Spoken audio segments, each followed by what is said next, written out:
Hello everyone! Welcome to our vlogging!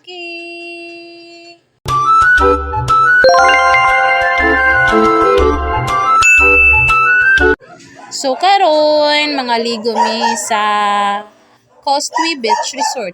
Costway Beach Resort. Wow. Costway. So nanakay mi uba-uba with Tia Jeline, Mama, ako ang baby, silang lang, o si Ate Kendra. And of course, layo-layo pa man ni sa amo ang lugar. So, nagsakay kud mi og ba-uba. O amo tong nalabyan ang sa Palawan Pawn Shop. Arat na! Aw na. Bitaw mo na nipod ang National Highway og ang Tulay Bridge kung saan separate or boundary of St. Christine and Jatagon. And then mo ni siya ang Costway is belong to St. Christine. So mo ni siya pasulod na ni siya sa Costway.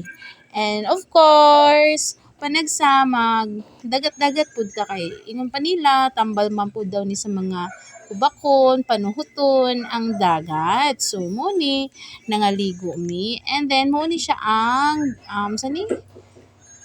bye-bye ba tawag ani basta kay muna ni amo ang nagian. And of course namin nalabyan na nagdiskarga og mga ice kay mo na pud ni siyang time nga moadto naglawod ang taga-bangka.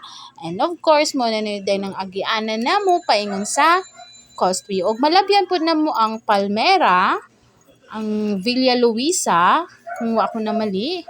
And of course, mga private property na dayon nga wala gyud parentahan as in own lang wala lang kaugalingon.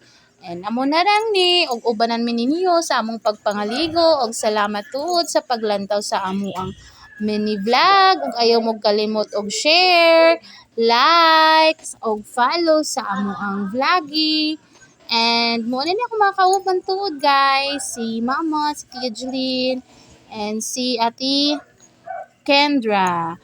And wa pa sa ako ni Kwan kay initay ni nga panahon. And then of course nahubasan na mi, o di ba? Kana inyo nakit-an tanan, amuan na. Amo ang inang kon. Bitaw, bye-bye. See you sa my next vlog. Salamat sa paglantaw.